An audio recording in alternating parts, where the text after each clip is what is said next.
안녕하세요. 삶의 지혜를 고전에서 찾는 시간, 회원 컨설팅 연구소의 논어 현대 응용하기 시간입니다. 오늘은 논어 자한편 제20장의 말씀을 현대적으로 풀어보며 멈추지 않는 성장의 힘에 대해서 얘기해 보겠습니다. 먼저 원문을 해석해 드린다면 자위, 공자께서 안년을 두고 위 말하기를 왈 석화라 애석하도다. 아마 안년이 공자의 제자인데 공자보다 먼저 죽었는데 죽다 보니까 이 애석하다라고 했네요. 뭐가 애석하다고 보니까 오견 기진야라 나는 보았다. 거의 나아감을 보았다. 미견 기지야라 거의 그 멈춤을 보지를 못했다. 즉 안녀는 항상 나아가려고만 나아갔지 어떤 학문을 닦는데 멈추지를 않았다. 이제 죽다 보니까 드디어 거의 이 멈춤을 보게 되니 참 애석하다라고 원문은 이렇게 되어 있습니다. 자한편 20장 20번째 문장을 현대적으로 어떻게 응용해 보겠느냐. 아마 공자는 안년이 이제 먼저 죽었을 때 제가 지난번에도 말씀드렸다시피 하늘이 무너지구나, 하늘이 무너지구나, 하늘이 나를 버렸구나라고 통성하는데 오늘은 또 애석하다라고 표현을 쓰면서 아까 본문에도 설명을 해드렸다시피 이 안녀는 항상 나아갈 몸만 나아갔지 멈추지는 본 적이 없다라고 얘기를 하네요. 이 뜻은 아마 공자가 이제 드디어 안녕히 죽었으니까 거의 멈춤을 보게 됐겠죠, 그렇죠? 그러니까 서글프다. 이 말을 하게 된 것은 아마 너희들도 안녕처럼 항상 공부를 하는데 중단하지 말라라고 그런 얘기를 하는 것 같아요. 우리가 속담이 대기만성이라는 게 있잖아요. 대기만성. 큰 거력은 늦게 결국은 끝에 이루어진다. 나중에 이루어진다 뜻도 있지만 우리 삶은 항상 우리는 여러 가지 진화를 해왔잖아요. 그렇죠? 진화. 어제보다 오늘이 이제 낫고 오늘보다 내일이 더 나은 세상 이렇게 진화를 하는데 항상 끊임없이 이 세상은 나아간 거죠, 그렇죠? 나아가지 않느냐라고 생각을 해보는 거죠. 저는 이제 여기에 대해서 제가 말씀을 드리고 싶은 거는 이제 이걸 어떻게 이제 현대적으로 응용하나라고 말씀을 드리고 싶은 사항은 저는 이렇게 생각하고 싶네요. 여러분들 친구 중에서 과거에 만약에 어떤 친구가 나빴다, 안 좋다라고 이 잣대를 갖고 평가를 할 때,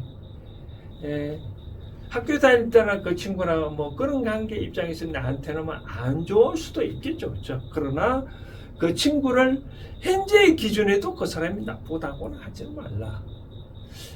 이 나쁘다고 하는 것은 상대적이지만 이것도 과거의 어떤 잣대를 기준으로 그 사람이 안 좋다면 지금은 이렇게 나아갔기 때문에 변하기 때문에 언젠가는 지금 이제 또 다르게 볼 수도 있다. 그 사람을 평가할 때 자꾸 과거의 어떤 거에 대해서 매몰돼 버리면 사람은 성장하지 못하거든요. 그래서 과거도 어차피 과거일 뿐이지 자꾸 과거에 어떤 매몰되면 안 된다라고 현재 그 사람을 만나보고 평가를 해보고 그 사람이 또 본인의 잣대 기준으로 또 안 좋으면 그때 다시 내치를 한 일이 있더라도 또 다시 과거의 그런 잣대로 인해 가지고 미리 내칠 필요는 없지 않겠냐라고 말씀드리고 그런 차원에서 자한편 20번째 문장을 또 참고해 주시고 저는 또 하나는 여러분들이 일을 추진할 때, 뭐, 직장에서나 일이나 또 가정의 입장에서나 남녀 관계 입장에서 뭔가 모르게 발전을 해야 되거든요. 발전을. 멈추면 안 되거든요. 우리가 부부 관계도 그런 거 있잖아요. 뭐, 매너리즘에 빠져서, 점점 이제 뭐 안 좋아지는 관계 등등 있는데 다성에 젖어서 뭐 근데 이제 부부 관계도 남편의 입장에서도 아내가 보는 입장에서 좀 뭔가 모르게 좀 애틋한 감정, 또 아내는 남편을 보는 게 좀 존경스럽게 느끼지려면 자꾸 뭐 변화가 해야죠. 우리가 뭐 경제학 시간에 배웠잖아요. 뭐 이 욕망 체감의 법칙, 그 만족 체감의 법칙, 만족한 양은 점점 처음에는 만족을 했다 하더라도 점점 그 만족도가 떨어지잖아요, 그렇죠? 그럼 안 떨어지려면 어떻게 돼? 자꾸 새롭게 해야 되겠죠, 그렇죠?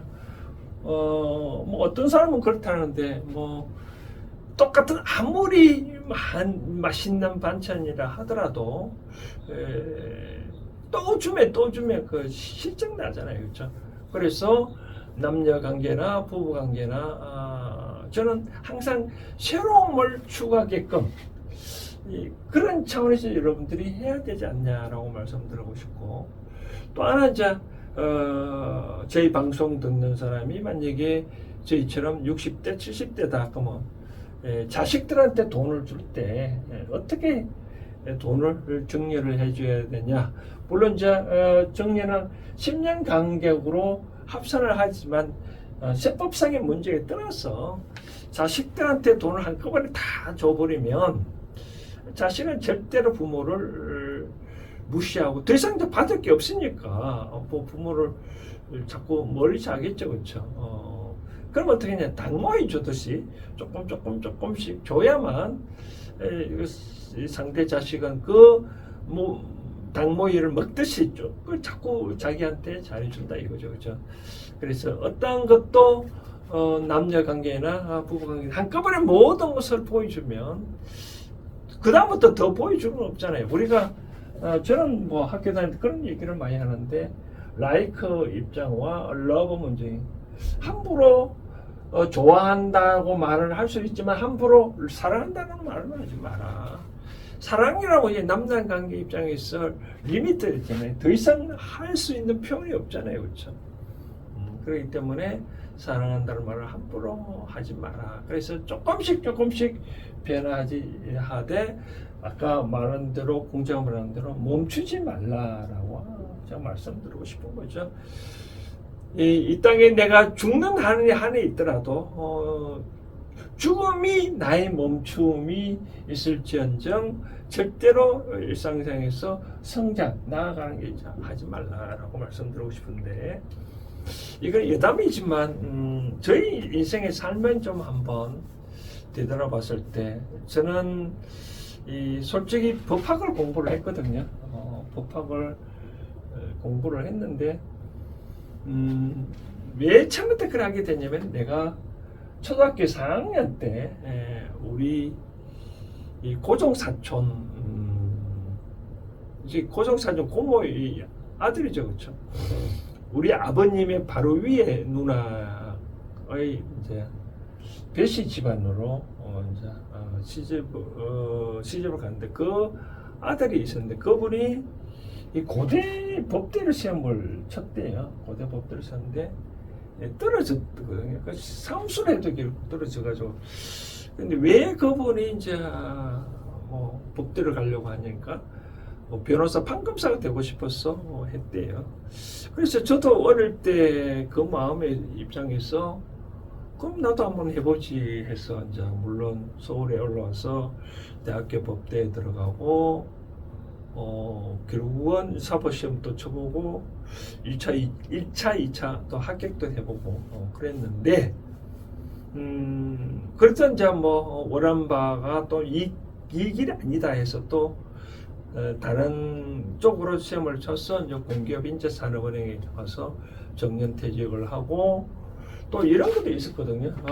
여러분들도 절대 제 자랑은 아닌데 저는 이제 6월 30일 날 정년퇴직하냐면 6월 30일까지 근무를 했습니다. 근무를 하고 7월 1일 날 이제 자유몸이 됐는데 누구는 그러더라고요. 이제 퇴직을 하게 되면 실업급여 나오잖아요, 그렇죠? 실업급여. 우리 같은 경우에는 거의 뭐 10개월 정도는 30년 이상 근무를 했으니까 실업급여가 10개월 정도 나온대요. 근데 어떤 사람은 그런 저는 바로 7월 바로 사업을 시작을 했거든요. 했는데 누구는 그런 얘기를 하더라고요. 사업을 시작하면 실업급여가 안 나오거든요.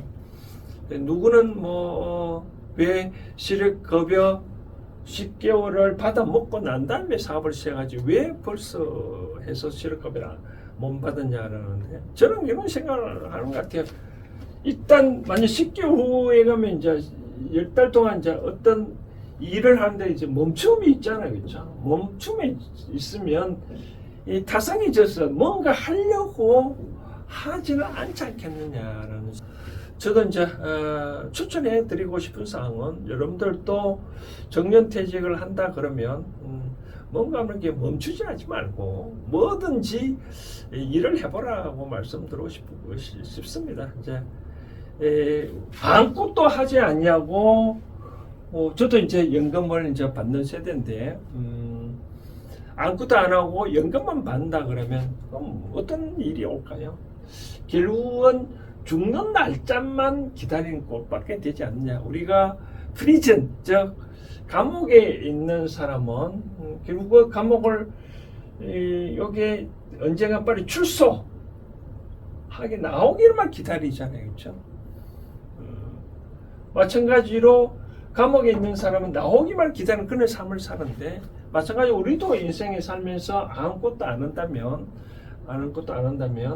결국은 죽는 날만까지 기다리밖에 더 하겠느냐. 물론 이제 저도 뭐 명리학 공부하고 그랬지만 저희 사주를 보면 뭐 죽는 그날까지 뭐 일을 한다고 그런 얘기를 사주에 나오는 거 본 적도 있는데 저는 개인적으로 그렇습니다. 저는 사지 육신이 멀쩡할 때까지 내가 사주 육신이 움직이는 때까지 난 일을 한다. 그리고 난 다음에 뭐 이거는 나중에 어떻게 될지 모르겠지만 저는 인생의 삶이 내가 내 손수 대소변을 만약 해결 못하면 그거는 죽은 삶과 동일하기 때문에 그런 경우에는 내가 곡기를 끊고 다음 또 생활을 살기 위해서 홀연히 떠나가겠다라고 이제 다짐을 하는데 그때까지 내가 내 손수 대소변을 받을 때까지는 항상 일을 한다라고 저는 이제 그런 원대한 포부를 내는데 그래서 아무튼 여러분들 그렇게 해야 뭐가 좋아지냐면 건강하지 않겠냐라고 말씀을 드리고 싶거든요. 우리가 이 세상에 만약에 신이 있다면 저는 신을 다른 표현을 하는 게 아니라 이 대자연이라고 표현을 쓰고 싶은데 우리가 그렇죠. 집안에서도 보면 자식들 키우다가 뭔가 자식이 이쁘고 할 일이 있다 그러면 그 자식들한테 뭔가를 좀 더 주고 싶잖아요. 그렇죠. 이 세상에서 대자연의 신이 있다면 신은 또 부모와 같은 그런 마음이거든요. 그러니까 그 인간이 하고자 하는 일이 있다면 그 신은 그 하고자 하는 일을 하는 사람들한테 뭔가 모르게 준다 이거죠. 뭘 주겠냐는 건강한 삶을 살 수 있도록 주지 않겠느냐 그런 말씀을 드리고 싶습니다. 그래서 건강해지면 일하려고 생각을 하지 말고 일을 하려고 어떤 일을 한다 그러면 건강한 장인이 오지 않겠냐는 그런 생각을 합니다. 그래서 여러분들도 한번 한번 이런 생각을 한번 해보십시오. 내 삶이 과연 멈추고 있는지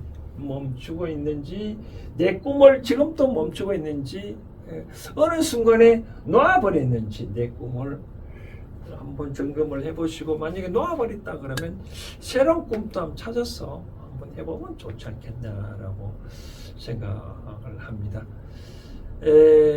노인애들이 하루가 지겹다고 하고 1년이 왜 그렇게 빨리 갔냐라고 하는데, 하루가 지겹다는 뜻은 오늘 할 일이 없기 때문에 지금 지겹다 하거든요. 그렇기 때문에 오늘 하루가 지겹지 아니하고 싶으면 여러분들은 어떤 것도 할 일을 찾아서 해보라. 그러면 지겹지 아니하고 내 삶은 좀 더 풍부한 쪽으로 나아가지 않겠냐는 생각을 해봅니다. 아무튼 장한편 20번째 문장은 이런 차원에서 여러분들도 한번 삶을 한번 재점검을 해보시면 어떻겠냐 생각을 해봅니다. 감사합니다.